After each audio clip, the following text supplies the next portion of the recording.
पूर्व सीएम की जिद्दी सेक्रेटरी पार्ट 21। सचिवालय के उस ठंडे कमरे में प्रधान के शब्द किसी बिजली की तरह मदन के कानों में गूंज रहे थे। कुछ रिश्तों को खत्म करने के लिए कागज भी चाहिए होता है। मदन का हाथ कांपा, पर प्रधान की आंखों की कठोरता देखकर उसने चुपचाप सिर झुका लिया था। दूसरी तरफ फोन कटने की आवाज सुनकर वर्तिका ने अपने उदास चेहरे पर एक ऐसी चमक सजा ली जैसे उसने पूरी दुनिया जीत ली हो। उसने प्रभा जी की ओर देखा और खुशी से उछल पड़ी। देखा अम्मा, मैंने कहा था ना वो जरूर आएंगे। 10 बजे का टाइम दिया है उन्होंने। वर्तिका ने अपनी सैंडल उतारकर सोफे के नीचे फेंकी और किचन की तरफ भागी। जल्दी से उनके पसंद का गाजर का हलवा बना लेते हैं, वो भी बिना चीनी का। प्रभा जी ने वर्तिका को किचन की तरफ भागते देखा तो उलझन में पड़ गई थी। उन्होंने पीछे से आवाज लगाई, अरे सुन तो, बिना चीनी का हलवा। वर्तिका ने फ्रिज से गाजर निकालते हुए पलट कर देखा। उसकी आंखों में एक अजीब सी चमक थी।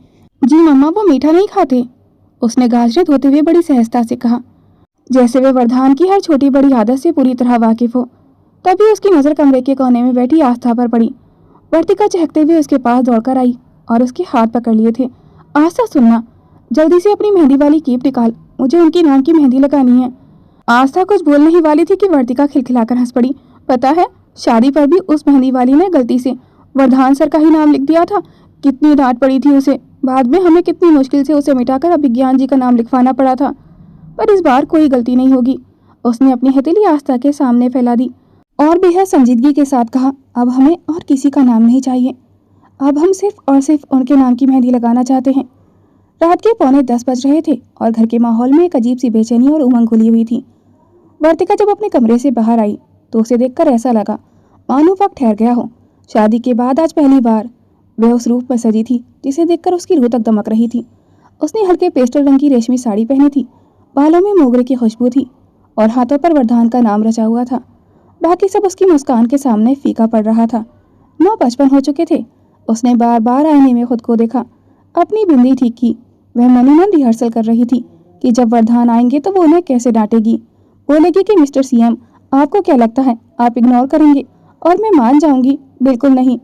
अभी वो अपनी प्रैक्टिस कर ही रही थी कि तभी बाहर गाड़ियों के सायरन की हल्की आवाज सुनाई दी। वर्तिका का दिल जोर से धड़क गया था। वह दौड़कर खिड़की के पास गई। काले रंग की चमचमाती गाड़ियां घर के बाहर रुक रही थी। गाड़ियों के सायरन की आवाज सुनते ही वर्तिका के चेहरे पर एक ऐसी मुस्कान खिली जैसे उसकी बरसों की तपस्या सफल हो गई हो। उसने एक बार फिर आईने में अपना चेहरा देखा, बिंदी को हल्का सा बीच में किया और अपनी साड़ी का पल्लू संभालते हुए तेजी से सीढ़ियों से नीचे उतरी। उसका दिल हर कदम के साथ जोर जोर से धड़क रहा था। जैसे ही बाहर से दरवाजा खटखटाया गया, प्रभा जी ने आगे बढ़कर किवाड़ खोले। सबकी नजरें दरवाजे पर टिकी थी, लेकिन सामने का मंजर देखकर वर्तिका के कदम ठिठक गए थे। सामने वर्धान नहीं बल्कि मदन खड़ा था। उसके हाथ में कुछ फाइलें थी और चेहरा झुका हुआ था। मदन भैया? वर्तिका की आवाज में हैरानी और घबराहट साफ झलक रही थी।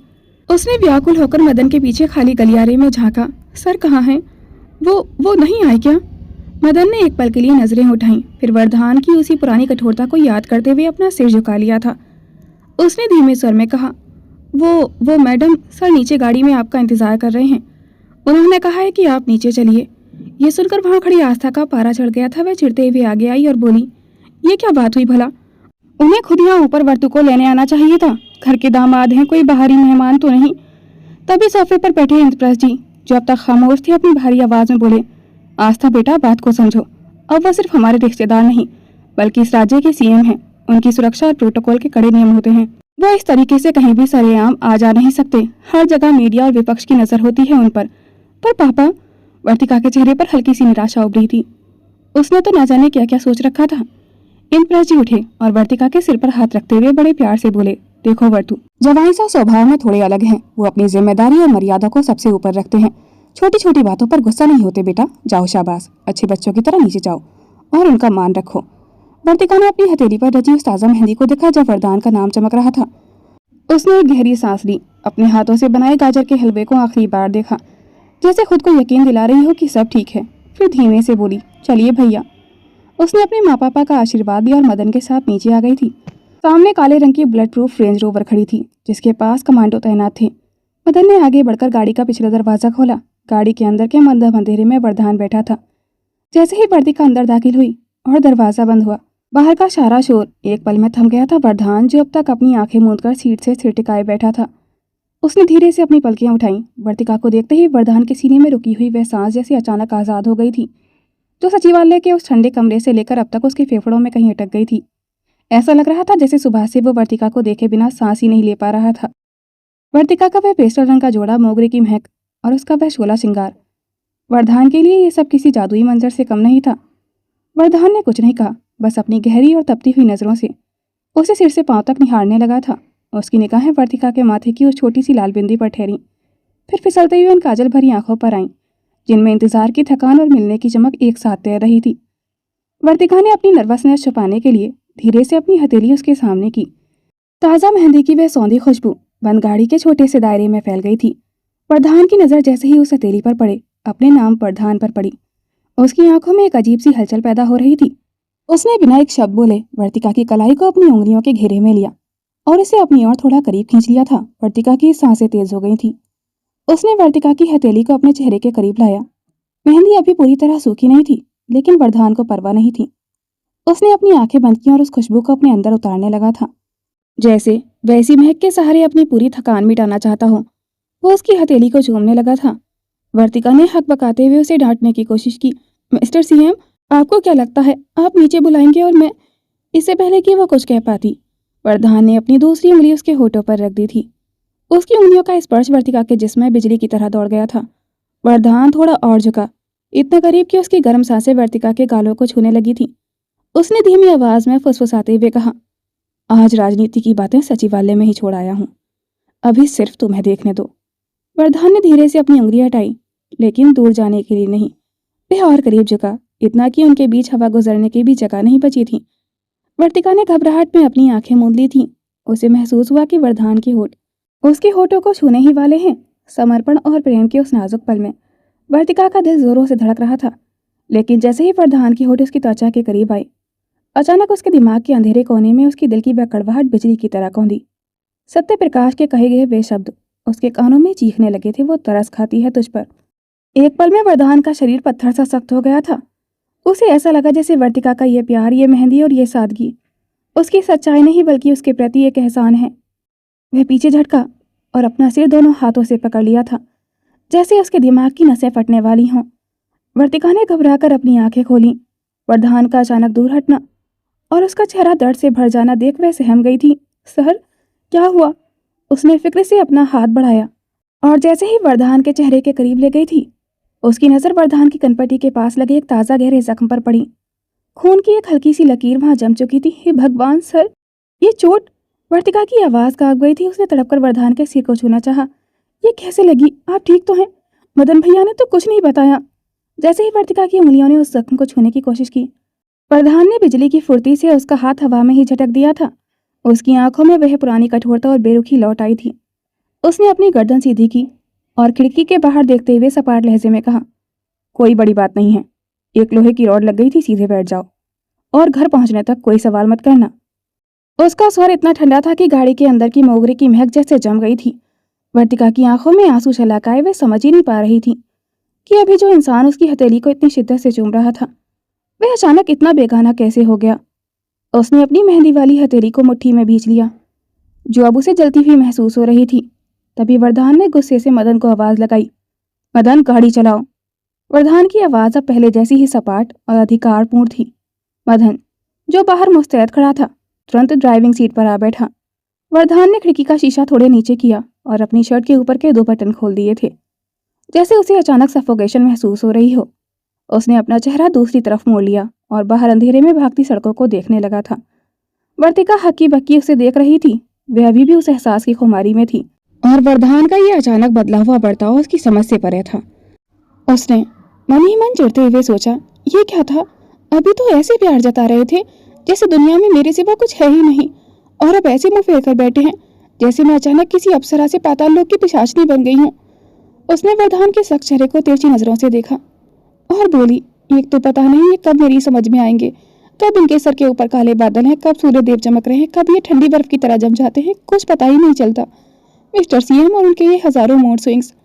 वर्तिका ने चढ़कर अपना पल्लू संभाला और दूसरी तरफ खिड़की से बाहर देखने लगी थी, और अपनी हथेली पर वरदान के होठों का स्पर्श याद करके उसकी उंगलियां ठंडी पड़ गई थी और हया की एक लहर उसे बार बार घेर रही थी। कुछ ही देर में गाड़ी एक विशाल और भव्य गेट के सामने रुकी, जहाँ सुरक्षाकर्मियों की भारी तैनाती थी। गाड़ी धीरे धीरे अंदर बढ़ी और एक शानदार पार्टिको में आकर रुकी। वर्तिका ने बाहर देखा और उसकी आंखें हैरानी से फैल गई थी। उसने झिझकते हुए पूछा, वरदान सर, हम शांति वाटिका नहीं जा रहे, ये तो मुख्यमंत्री आवास है। वरदान ने बिना उसकी तरफ देखे शांत लहजे में जवाब दिया, नहीं। पर क्यों? आपने तो कहा था कि मैं वहां रहूंगी। वर्तिका ने फिर से सवाल किया। उसकी आवाज में उलझन साफ थी। वरदान ने दरवाजा खोला और बाहर निकलते हुए बस इतना कहा, हर सवाल का जवाब नहीं होता वर्तिका। वह नीचे उतरे और मदन की तरफ मुड़कर पेशेवर अंदाज में पूछा, मदन, इनके रहने का सारा इंतजाम हो चुका है? मदन ने बड़े अदब से सिर हिलाया, जी सर, सब तैयार है। वर्तिका भी नीचे उतरी और गाड़ी की डिक्की की तरफ गई। उसने डिक्की खोलकर अपनी वह भारी सूटकेस निकालने की कोशिश की, जिसमें उसकी जरूरत का सारा सामान और कपड़े थे। बैग काफी वजनी था। वर्तिका ने अपनी पूरी ताकत लगाई। उसका चेहरा जोर लगाने की वजह से और भी सुर्ख हो गया था, लेकिन बैग हिला तक नहीं था। वरदान ने देखा कि वह नन्ही सी जान उस भारी बैग से जूझ रही है। बिना एक शब्द कहे वरदान आगे बढ़े और वर्तिका के हाथ से बैग का हैंडल जैसे छीन ही लिया था। उन्होंने एक झटके में वह भारी बैग उठा लिया, जैसे वह कोई रुई का फाहा हो। वर्तिका बस वहीं खड़ी की खड़ी रह गई थी। उसकी आंखें फटी की फटी रह गई थी और वह हैरानी से वरदान की चौड़ी पीठ को देखने लगी, जो बैग लेकर सहजता से अंदर की तरफ बढ़ रहे थे। उसके मन में फिर वही बात आई, ये इंसान आखिर बने किस मिट्टी के हैं। जैसे ही दोनों ने मुख्य हॉल में कदम रखा, सामने एक उम्रदराज महिला खड़ी थी। सफेद सूती साड़ी, करीने से बंधे हुए बाल और चेहरे पर एक सौम्य मुस्कान। उनकी उम्र लगभग 55 साल रही होगी। वह सालों से इस आवास की देखरेख कर रही थी और वरदान उन्हें बहुत सम्मान देते थे। वरदान ने बैग नीचे रखा और उनकी तरफ इशारा करते हुए वर्तिका से कहा, ये काकी हैं। इस घर की हर चीज और हर इंसान की जिम्मेदारी इन्हीं के पास है। वर्तिका ने संकोच के साथ उन्हें नमस्ते किया, जबकि उसके दिमाग में अभी भी वरदान के उस बदले हुए मिजाज की उलझन चल रही थी। वरदान ने सूटकेस नीचे रखा और घड़ी की तरफ देखा। चेहरे पर वही मुख्यमंत्री वाली गंभीरता वापस आ गई थी, लेकिन आंखों के किसी कोने में अभी भी वो कार वाली कशिश बाकी थी। उसने काकी की ओर इशारा करते हुए शांत स्वर में कहा, काकी, इन्हें इनका कमरा दिखा दीजिए, सारा सामान वहीं रखवा दिया गया है। फिर वो वर्तिका की तरफ मुड़ा। उसकी नजरों में एक अजीब सा अनुशासन था। वर्तिका, तुम फ्रेश हो जाओ और थोड़ा आराम कर लो। ठीक 11 बजे पीछे वाले स्विमिंग एरिया में आ जाना, मैं तुम्हारा इंतजार करूंगा। वर्तिका कुछ पूछना चाहती थी, क्यों, पर वरदान बिना रुके अपने स्टडी रूम की तरफ बढ़ गया था। काकी मुस्कुराई और वर्तिका को लेकर ऊपर की मंजिल पर बनी एक बेहद खूबसूरत स्वीट की तरफ चल दी थी। जैसे ही वर्तिका ने कमरे के अंदर कदम रखा, उसकी आंखें हैरानी से फैल गई थीं। कमरे की सजावट पे मखमली पर्दे और खिड़की से दिखता शहर का नजारा, सब कुछ किसी सपने जैसा था। ऐसा लग रहा था कि किसी ने पूरी शिद्दत से अपने ख्वाबों को उस कमरे में बसाया था। उसने अपना पल्लू ठीक किया और धप से बिस्तर पर बैठ गई थी। उसका दिल अभी भी वरदान के एहसास से बुरी तरह धड़क रहा था। वह मन ही मन सोचने लगी, हे भगवान, ये इंसान आखिर चाहते क्या हैं? अभी कार में तो जैसे पिघल ही गए थे और यहाँ आते ही फिर से वही मिस्टर खड़ूस सीएम बन गए। और अब ये 11 बजे स्विमिंग एरिया में बुलाने का क्या मतलब है? कहीं कहीं वो मुझे प्रपोज तो नहीं करने वाले, या फिर कोई surprise candle light dinner date? उसने आईने में अपनी मेहंदी वाली हथेली देखी, जहाँ वरदान का नाम अब और भी गहरा रच गया था। क्या होगा वहाँ? अच्छा होगा या बुरा? उफ, ये सस्पेंस। कोई हिंट तो देते कम से कम। पूछ लूं क्या जाकर? नहीं नहीं वर्तिका, थोड़ा कंट्रोल कर। पर सच में मैं बहुत ज्यादा एक्साइटेड हूँ, बहुत ही ज्यादा। अगर उन्होंने घुटनों पर बैठकर रिंग पहना दी तो? नहीं, वो तो सीएम है, वो ऐसा फिल्मी काम थोड़ी करेंगे। पर फिर भी कुछ तो खास होने वाला है। उसने जल्दी से मोगरे के फूलों को बालों में सेट किया और घड़ी की सुइयों को ताकने लगी। 11 बजने में अभी भी 15 मिनट बाकी थे, जो उसे 15 साल जैसे लग रहे थे। वर्तिका ने एक बार फिर आईने में खुद को देखा। उसका दिल जैसे अपनी ही रफ्तार से दौड़ रहा था। उसने हल्के से अपने बालों को छुआ। गुलाबी आभा वैसे ही फैल गई थी, जैसे किसी ने चांदनी को छू लिया हो। इतनी भी एक्साइटेड मत हो, उसने खुद से बुदबुदाया। फिर भी मुस्कान थी कि थम ही नहीं रही थी। वे उठी, अपना बैग खोला, एक बार फिर ड्रेस को ठीक किया, फिर अचानक रुकी। नहीं, ये परफ्यूम नहीं। उसने अपना छोटा सा बैग खोला और दूसरा परफ्यूम निकाला। हल्की सी खुशबू कमरे में फैल गई थी, नाजुक मीठी, बिल्कुल उसके दिल की हालत जैसी। उसने एक बार फिर आईने में खुद को देखा। अब ठीक है, उसने हल्की सी मुस्कान के साथ कहा। घड़ी की सुइयां जैसे जानबूझकर धीरे चल रही थी। 10:58, 10:59 और जैसे ही सुई 11 पर पहुंची, वर्तिका ने बिना एक सेकंड गवाए दरवाजा खोला और लगभग भागती हुई नीचे की ओर बढ़ गई थी। पूल के किनारे अपनी पीठ फेरे वरदान खड़ा हुआ था। वह सफेद शर्ट के स्लीव्स ऊपर चढ़ाए, हाथ जेब में डाले खामोश खड़ा था। उसे देखते ही वे चहकते हुए छोटे छोटे कदम बढ़ाती उसके पास पहुंची। सर, उसने चहकते हुए कहा, क्यों बुलाया था आपने? प्रधान ने धीरे से पलटकर उसकी तरफ देखा। उसकी आंखें बिल्कुल ठंडी थीं। वर्तिका की मुस्कान हल्की सी थमी, पर उसने अभी भी उम्मीद नहीं छोड़ी थी। वह कुछ सेकंड उसे देखता रहा। वर्तिका की आंखों में उम्मीद थी, इतनी साफ, इतनी सच्ची कि एक पल को प्रधान की उंगलियां ढीली पड़ गई थीं। लेकिन अगले ही पल उसने अपनी नजरें सख्त कर ली थीं और कागज बिना किसी भाव के उसके हाथ में थमा दिए थे। Let's divorce. बस 2 शब्द, वो 2 शब्द जैसे किसी ने वक्त को वहीं रोक दिया हो। वर्तिका की उंगलियां उन कागजों पर जमी रह गई थी, पर उसकी पकड़ ढीली पड़ चुकी थी। डाइवोर्स? उसकी आवाज़ बहुत धीमी थी, जैसे खुद को ही सुनाने की कोशिश कर रही हो। उसकी आंखें धीरे धीरे वर्धान के चेहरे पर उठी, वही चेहरा जिसे देखने के लिए वो कुछ मिनट पहले तक बेसब्र थी। अब वही चेहरा बिल्कुल अनजान लग रहा था। ये मजाक है ना? आप अप्रैल फूल तो नहीं बना रहे ना? उसने हल्की सी हंसी लाने की कोशिश की, पर वो हंसी उसके होठों तक आते आते ही टूट गई थी। वर्धान चुप था, बस उसकी आंखें वही ठंडी सख्त, जैसे उसमें कोई एहसास ही बचाना हो। वर्तिका का दिल धीरे धीरे बैठने लगा था। सर, कुछ बोलिए ना। इस बार उसकी आवाज में वो चहक नहीं थी, सिर्फ डर था, खोने का डर। कुछ सेकंड फिर प्रधान ने गहरी सांस ली। वर्तिका की आंखों में जो चमक थी वो पल भर में कांच की तरह टूटकर बिखर गई थी। उसे लगा जैसे उसके पैरों के नीचे की जमीन किसी गहरे पाताल में धंस गई हो। डाइवोर्स शब्द उसके कानों में किसी जहरीले डंक की तरह चुभ रहा था। उसने कांपते हाथों से उन कागजों को जोर से भींच लिया। उसकी आवाज भरभरा गई थी। वर्धान सर, ये क्या है? क्या क्या मैंने फिर से कोई गलती कर दी? क्या फिर से कुछ ऐसा कह दिया जो आपको बुरा लग गया? बोलिए ना, सजा दे दीजिए, डांट दीजिए, पर ये मजाक मत कीजिए। उसके पैरों ने जैसे साथ छोड़ दिया था। वह भारी रेशमी साड़ी और मोगरे की महक के साथ वहीं पुल के किनारे घुटनों के बल गिर पड़ी थी। उसकी आंखों से आंसू की एक बूंद टपकी और सीधे उस ताज़ा रची मेहंदी पर गिरी जहां वर्धान लिखा था। वर्धान का पत्थर जैसा चेहरा एक पल के लिए कांप गया था। उसने तेजी से झुककर उसे कंधे से पकड़कर उठाने की कोशिश की। वर्तिका, उठो, तुम ठीक हो? हाथ मत लगाइए मुझे। वर्तिका ने पूरी ताकत से उसका हाथ झटक दिया। उसकी आंखों में अब दर्द के साथ साथ एक अजीब सा पागलपन और गुस्सा तैरने लगा था।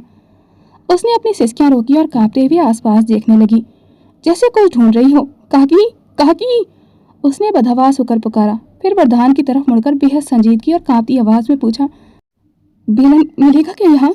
रसोई में बेलन तो होगा ना? वर्धान हक्का बक्का रह गया था। उसे लगा शायद सदमे ने इसके दिमाग पर असर कर दिया है। उसने गुस्से और हैरानी के मिले जुले स्वर में कहा, पागल हो गई हो क्या तुम? होश में आओ वर्तिका। पागल? हाँ, पागल हैं हम, बहुत बड़े पागल हैं। वह झटके से खड़ी हुई और वर्धान के बिल्कुल करीब आ गई थी।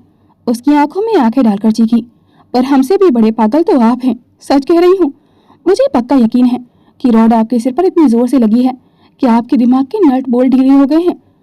आपके दिमाग ने काम करना बंद कर दिया है। अभी आप जानते नहीं हैं, एक बेलन में सभी पतियों के नट बोल्ट टाइट हो जाते हैं। उसने वो तलाक के कागज वर्धान के सीने पर दे मारे। क्या समझते हैं आप खुद को? उसकी आवाज अब कांप नहीं रही थी, जल रही थी। पहले शादी जबरदस्ती की और अब डाइवोर्स। उसने वो पेपर झटके से फाड़ दिए थे। क्या है हम? हाँ, बोलिए, क्या है हम? उसकी आंखों में आंसू थे, पर गुस्सा उनसे कहीं ज्यादा था। कोई चिंगम है क्या? मन किया शादी कर ली, मन किया छोड़ दिया। वह एक कदम आगे बढ़ी। तलाक चाहिए ना आपको? उसकी हंसी कड़वी थी। तो जाइए, ले लीजिए, कोर्ट से, कानून से, जहां से लेना है ले लीजिए। उसने साफ साफ कहा। हम नहीं धंगले। उसकी सांसें तेज थीं, दिल बुरी तरह धड़क रहा था। वर्तिका गुस्से में वर्धान के सीने पर हाथों से प्रहार कर रही थी, जैसे हर शब्द के साथ उसे हकीकत का एहसास दिलाना चाहती हो। वर्धान के हाथ उसे थामने के लिए उठे, पर अगले ही पल वो स्थिर खड़ा हो गया था, जैसे उसे वर्तिका के रोने से कोई फर्क नहीं पड़ रहा हो। पर किस हद तक वह तड़प रहा था, ये तो बस वो ही जानता था। वर्तिका के हर वार के साथ उसका सीना तो नहीं, लेकिन उसका दिल जरूर हिल रहा था। वर्तिका ने रोते हुए आंसू पोंछे और बोली, सीएम सर, एक बात दिमाग में बैठा लीजिए, वर्तिका को पाना जितना आसान था, उससे पीछा छुड़ाना उतना ही नामुमकिन है। वह गुस्से में पैर पटकते हुए पीछे की ओर मुड़ी। उसका मन था कि वह बस वहां से भाग जाए, लेकिन गुस्से और आंसुओं के कारण उसे अंदाजा ही नहीं रहा कि वह पुल के बिल्कुल किनारे खड़ी है। जैसे ही उसने एक और कदम पीछे लिया, उसकी सैंडल गीली टाइल्स पर फिसला। वर्तिका! वर्धान की चीख सुनाई दी। हवा में उसके हाथ पांव लहराए। इससे पहले कि वह खुद को संभाल पाती, वह सीधे ठंडे पानी में जा गिरी थी। पानी की एक भारी लहर उठी। वर्धान ने एक पल की भी देरी नहीं की, वह सीधे पानी में कूद पड़ा था। पानी के भीतर उसका जिस्म जैसे डूबता जा रहा था। भारी साड़ी उसके पैरों में उलझकर उसे नीचे खींच रही थी। और तभी उसकी कमर के चारों ओर कसते हुए वो मजबूत हाथ एक झटके में उसे ऊपर खींच लाए थे। जैसे ही दोनों पानी की सतह पर आए, वर्तिका की सांसें बुरी तरह बिखर चुकी थी। उसका सीना तेजी से उठ गिर रहा था, भीगे बाल चेहरे से चिपके हुए और मोगरे के फूल पानी में बिखरते हुए, जैसे उसकी सारी सजावट उस पल में घुल गई हो। लेकिन वरदान वो उसे छोड़ नहीं रहा था। उसकी पकड़ और गहरी हो गई थी, जैसे वो उसे सिर्फ संभाल नहीं रहा हो, अपने भीतर समेट लेना चाहता हो। लेकिन उसी पल उसके दिमाग में फिर से वही आवाज गूंजी, कमजोर मत पड़ो वरदान। उसने आंखें बंद की और एक नजर पूल के साइड देखा, जहां अब कोई नहीं था। चांदनी पानी पर गिरकर टूट रही थी और उस टूटती रोशनी में वर्तिका का भीगा हुआ चेहरा, उसकी कांपती पलकें, उसके गुलाबी थरथराते होठ। वरदान की नजरें वहीं अटक गई थीं। गुस्सा, अहंकार और सारे सवाल, सब कुछ जैसे उस पल पानी में डूब गया था। अब बस चाहत थी, छोड़िए मुझे। वर्तिका ने कमजोर सी कोशिश की। उसकी उंगलियां वरदान के सीने पर पड़ी, पर वो धक्का नहीं था, एक कांपता हुआ सहारा था। जाइए। वर्तिका की आवाज कांप रही थी। आपको डाइवोर्स चाहिए? जरूर कोई और पसंद आ गई होगी, है ना? हम भी शादीशुदा होते हुए दूसरे से चक्कर चलाएंगे। वह वरदान के कॉलर पकड़ते हुए उसके चेहरे को अपने करीब करते हुए बोली, जब आपको फील होगा कि जिसे आप चाहते हैं उसे किसी और के साथ देखना कैसा होता है। उसकी आंखों से आंसू बह रहे थे, पर वो रुक नहीं रही थी। 3-4 बॉयफ्रेंड बनाएंगे हम, क्या पता कौन कब छोड़ दे। अब हम किसी पर भरोसा नहीं करेंगे। बस यही शब्द थे जिसने वरदान के दिल पर तेजाब का काम किया था। वरदान का झपड़ा कस गया था। ये झटके में उसने वर्तिका की कलाई पकड़ी, इतनी सख्ती से कि वो हल्का सा सिहर उठी थी। एक शब्द और। उसकी आवाज धीमी थी पर खतरनाक। एक और शब्द अगर किसी और मर्द के बारे में कहा ना तुमने। वह झुका उसके बिल्कुल करीब, तो मैं भूल जाऊंगा कि तुम मुझसे नाराज हो या मैं तुमसे। वर्तिका की सांसें अटक गई थी, पर गुस्सा अभी भी जिंदा था। क्यों? सच सुनकर बुरा लगा आपको? उसने फिर से चुभे हुए लहजे में कहा। अगले ही पल वरदान ने उसे अपनी तरफ खींच लिया था, इतना अचानक कि उसका पूरा जिस्म उससे टकरा गया था। उनकी सांसें एक दूसरे में उलझ रही थी, दिल की धड़कनें जैसे एक ही रफ्तार पकड़ चुकी थी। और फिर वरदान के होठ उसके होठों पर उतर आए थे। वर्तिका, जो अभी भी गुस्से और दर्द से भरी थी, उसने शुरू में उसे धकेलना शुरू किया। उसने अपनी मुट्ठियों से वरदान के सीने पर प्रहार किया और उसकी गीली शर्ट को जोर से भींचा, लेकिन वरदान टस से मस नहीं हुआ था। उसका किस और गहरा होता गया था। वह वर्तिका की हर सिसकी और उसके हर विरोध को अपने अंदर सोख रहा था। लेकिन अगले ही पल वर्तिका की आंखें झटके से खुली, जैसे उसे अचानक होश आ गया हो, जैसे उसे याद आ गया हो, ये वही आदमी है जिसने अभी अभी उसका दिल तोड़ दिया है। उसने पूरी ताकत से वरदान को धक्का दिया। बस कीजिए।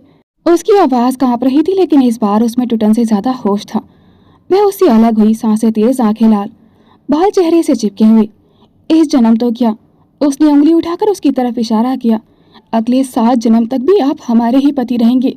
वरदान एक पल के लिए ठिठक गया था, पर उसकी आवाज भारी हो गई थी। आज आपने हमारा दिल तोड़ दिया है। एक पल के लिए वर्तिका की पलकें झपकना भी जैसे भूल गई थी। वर्तिका उसे खुद से दूर करते हुए झुंझलाते हुए बोली, आप ना बहुत अजीब इंसान है मिस्टर सीएम। जब मन किया संस्कारी पति बन गए, जब मन किया ऑब्सेसिव पति बन गए। वह उसकी आंखों में आंखें डालते हुए गुस्से से बोली, और जब मन किया इमरान हाशमी बन जाते हैं। अपनी हर गलती को एक किसके पीछे छिपाना चाहते हैं आप? वरदान के चेहरे की शक्ति वापस लौट आई थी। वो गुस्से में उसके करीब आया, पर वर्तिका ने उसकी पकड़ झटक दी थी। हम कोई बटन नहीं है जिसे जब चाहा ऑन ऑफ कर लिया।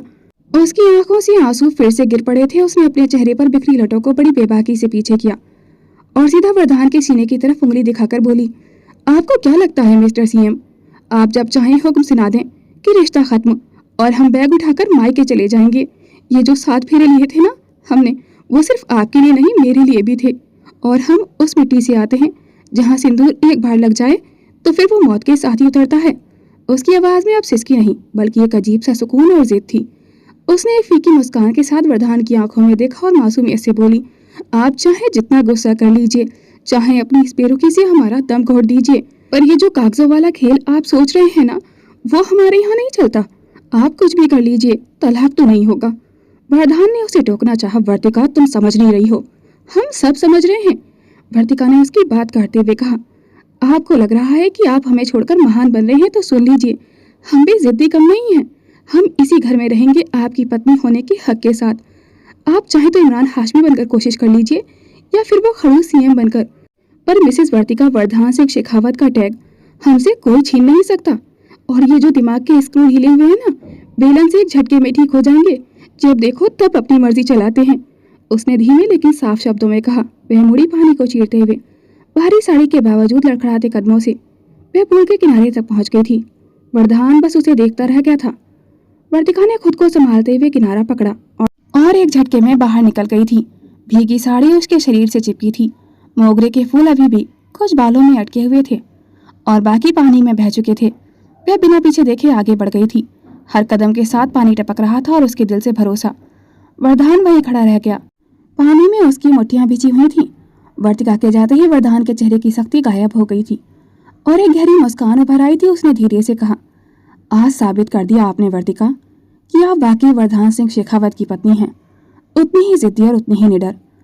उसे वर्तिका की वो बात याद आ गई, जब हम किसी को चाहते हैं तो उसे किसी और के साथ देखना बर्दाश्त नहीं होता। इस ख्याल ने उसके दिल को एक अजीब सी खुशी से भर दिया था। वह बच्चों की तरह मुस्कुरा उठा। वरदान ने अपना सिर पानी में डाला और फिर बाहर उठाया।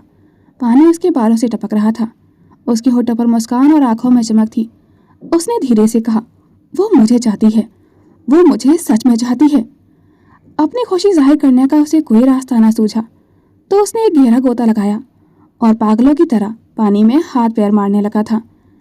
वह तेजी से पूल के एक छोर से दूसरे छोर तक स्विमिंग करने लगा था, जैसे पानी की लहरों को चीरकर अपने अंदर के इस अजीब से सैलाब को दबा देना चाहता हो। दूसरी तरफ वर्तिका भीगे कपड़ों में ही अपने कमरे में दाखिल हुई।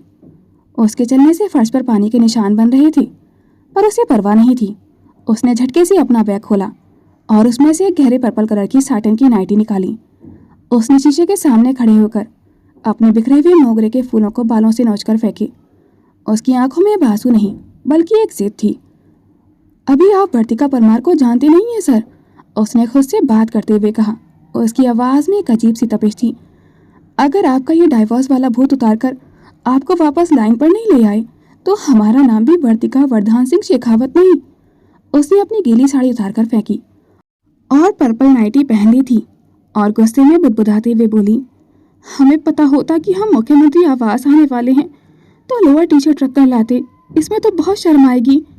वह आईने के सामने खड़ी हुई, एक सेकंड के लिए खुद को देखा, फिर अचानक होश सिकोड़ लिए। उफ, ये सब भी ना, अभी लड़ाई हुई है हमारी और हम यहाँ कपड़ों की चिंता कर रहे हैं। पागल हैं क्या हम? उसने झटके से कंकी उठाई, लेकिन 2 ही स्ट्रोक के बाद उसे वापस फेंक दिया था। क्यों संवारे हम खुद को, किसके लिए? उसने खुद से ही सवाल किया, लेकिन अगले ही पल खुद ही जवाब भी दे दिया था, उनके लिए ही ना। वह एक पल के लिए चुप हो गई थी। उसकी उंगलियां धीरे धीरे उसकी हथेली पर गईं, जहां मेहंदी में वरदान का नाम अब और भी गहरा हो चुका था। उसने उसे हल्के से छुआ और जैसे उसकी सारी जिद, सारी आग उसे एक नाम के सामने पिघलने लगी थी। इतना भी क्या गुस्सा करते हैं, और अब डाइवोर्स क्यों चाहिए? कहीं उस भाविका ने इन्हें अपने जाल में तो नहीं फंसा लिया, जैसे मूवीज में दिखाते हैं। वैम्प कहेगी। उसकी आंखों में आंसू आने लगे थे, लेकिन इस बार उसने तुरंत पलकें झपकाकर आंसू रोक लिए थे। नहीं, अब रोना नहीं, उसने खुद को डांटते हुए कहा। हर बार हम ही क्यों रोएं? इस बार वो मनाएंगे। हाँ। वह बेड पर बैठ गई, घुटनों को अपनी तरफ खींचकर, और ठुड्डी उन पर टिका दी थी। कुछ सेकंड तक वह चुपचाप बैठी रही, फिर धीरे धीरे बड़बड़ाने लगी, पर अगर वो मनाने ही नहीं आए तो? उसका चेहरा थोड़ा उतर गया था। नहीं नहीं, आएंगे, उसने खुद को समझाया। इतने भी पत्थर दिल नहीं हैं। अभी तो उसकी उंगलियां अनजाने में अपने होठों को छू गई थी, जहां कुछ देर पहले वरदान का स्पर्श रहा था। उसका चेहरा हल्का सा लाल हो गया था और उसने तुरंत हाथ डाली। हद है, अभी गुस्सा होना चाहिए, और हमें ये सब याद आ रहा है। वह झुंझलाकर तकिए पर गिर पड़ी थी। वह रोते हुए बड़बड़ाई। बहुत खराब इंसान हैं आप मिस्टर सीएम, उसने धीरे से कहा। पहले रुलाते हैं, फिर ऐसे। वह वाक्य पूरा नहीं कर पाई, बस चुप हो गई थी और तकिए में चेहरा छुपा लिया था। कुछ ही देर में उसकी बड़बड़ाहट धीमी पड़ गई थी और आंखें खुद ब खुद बंद होने लगी थीं। वह सिसकते सिसकते कब गहरी नींद के आगोश में चली गई थी, उसे पता भी नहीं चला था। करीब 1 घंटे बाद वरदान कमरे में दाखिल हुआ। उसके बदन पर अब भी पूल का वो ठंडा पानी मोती बनकर चमक रहा था। उसने अपने कंधे पर एक सफेद तौलिया डाल रखा था और उसी बेरुखी से अपने बाल पहुंच रहा था। उसका उतावलापन पानी की लहरों के साथ कुछ शांत हुआ था, पर जहन में मची उथल पुथल अभी बरकरार थी। जैसे ही उसकी नज़र बेड पर पड़ी उसके कदम खुद ब खुद ठिठक गए थे। वर्तिका उसी पर्पल सैटन नाइटी में मासूमियत की चादर ओढ़े सो रही थी। तकिए पर बिखरे उसके गीले बाल, सिसकियों के बाद की वो हल्की सी लाली और घुटनों को सीने से सटाकर सोने का वो अंदाज। वरदान के चेहरे की सख्ती एक पल में पिघल गई थी। उसके होठों पर एक बहुत ही हल्की, लगभग ना दिखने वाली मुस्कुराहट तैर गई थी। उसने तौलिए से अपने बाल पोंछना बंद किया और उसे पास की कुर्सी पर डाल दिया था। दबे पांव वे बेड के करीब आया और उसे एकटक देखता रहा। हम तो सोच रहे थे कि आप बेलन लेकर मुस्तैद खड़ी होंगी मिसेस शेखावत, उसने बहुत ही धीमी आवाज में खुद से कहा, जैसे डर हो कि कहीं उसकी नींद न टूट जाए। पर आप तो सो गईं और ऊपर से ये मासूम अदाएं हमें तड़पाती बहुत हैं। वह घुटनों के बल फर्श पर उसके सिरहाने के पास बैठ गया था। उसका हाथ अनजाने में वर्तिका के चेहरे के करीब गया, उन लटों को हटाने के लिए जो उसकी बंद आंखों को परेशान कर रही थीं। पर उसने खुद को रोक लिया था। उसकी आवाज़ अब गहरी और भारी हो गई थी। अगर आपको बता सकते कि आज आपको इतनी तकलीफ क्यों दी, तो सच में हम अभी आपके सामने घुटनों पर होते और सजा वही होती जो आप हमारे लिए मुकर्रर करती। प्रधान ने एक लंबी सांस ली और अपना सिर बेड के किनारे से टिका दिया। लिटिल रैबिट, हम अकेले आपसे इतना प्यार करते हैं कि अगर आप पूरी जिंदगी भी हमसे नफरत करती तो भी वो कम नहीं पड़ता। और आज आपने हम पर जो ये हक वाला गुस्सा दिखाया है ना, उसने ये साबित कर दिया कि आपका प्यार हमारे लिए कोई तरस या हमदर्दी नहीं है, वो सरासर जिद है हमारी तरह। उसने वर्तिका की उस हथेली को देखा जहाँ मेहंदी का रंग अब सुर्ख काला पड़ चुका था, जिसमें उसका नाम साफ चमक रहा था।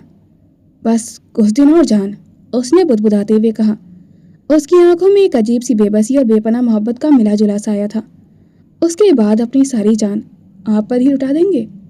उसने झुककर बहुत ही कोमलता से वर्तिका के माथे को छुआ, एक ऐसा स्पर्श जिसमें अधिकार कम और माफी ज्यादा थी। सुबह का वक्त हो गया था। मुख्यमंत्री आवास के अपने विशाल केबिन में प्रधान बैठा था। सामने फाइलों का ढेर था, लेकिन उसकी नजरें खिड़की के बाहर टिकी थीं। कल रात का वो मंजर बार बार उसकी आंखों के सामने घूम रहा था। वर्तिका का वह मासूम चेहरा, उसके गीले बाल और वह कसकर पकड़ा हुआ हाथ। वह समझ नहीं पा रहा था कि वो वर्तिका को कैसे समझाएगा कि वो डाइवोर्स क्यों चाहता है, और यही बात उसे बेचैन कर रही थी। तभी दरवाजे पर दस्तक हुई। उसका वफादार सहयोगी मदन अंदर आया। मदन के चेहरे पर तनाव था और हाथ में एक टैबलेट। सर, मदन की आवाज़ थोड़ी गंभीर थी। प्रधान ने अपनी कुर्सी सीधी की और ठंडी आवाज़ में पूछा, क्या हुआ मदन? वो जांच कहाँ तक पहुंची? मदन ने टैबलेट प्रधान की मेज़ पर रखा और कहा, सर, आपका शक सही था। आपके बेडरूम में हिडन कैमरा लगाया गया है और ये तभी से एक्टिव है जिस दिन मैडम हॉस्पिटल में थी। मुझे बहुत अजीब लगा जब आप मैडम को शांति वाटिका के बजाय मुख्यमंत्री आवास लेकर गए थे। लेकिन देखिए, प्रधान के माथे पर बल पड़ गए थे, उसकी आंखें गुस्से से लाल हो गई थीं। तो खेल यहाँ तक पहुँच चुका है, उसने धीरे से कहा। अब बारी मेरी है। किसने हिम्मत की मेरी निजी कमरे में झांकने की? To be continued. दोस्तों, सुबह जो मैंने कम्युनिटी पोस्ट की थी वो सिर्फ इसलिए थी ताकि मैं आपको बता सकूं कि जैसा आप सोच रहे हैं कि वर्तिका और वरदान का सेपरेशन होगा, तो ऐसा नहीं होने वाला। और आप लोग वर्तिका और वरदान को अच्छे से जानते हैं। वर्तिका कभी इमोशनल नहीं हो सकती और वरदान अपनी लिटिल रैबिट को कभी नहीं छोड़ सकता। वर्तिका को हर्ट करने का वरदान के पास बहुत बड़ा रीजन है जो आगे के एपिसोड में रिवील होगा। दोस्तों, आप निश्चिंत रहिए, वरदान और वर्तिका बिल्कुल भी नहीं अलग होने वाले। लेकिन जो लोग उनकी लाइफ को डिस्टर्ब कर रहे हैं उनकी बैंड अच्छे से बजने वाली है। और आज का पार्ट आपको कैसा लगा कमेंट सेक्शन में अपनी राय जरूर शेयर कीजिएगा।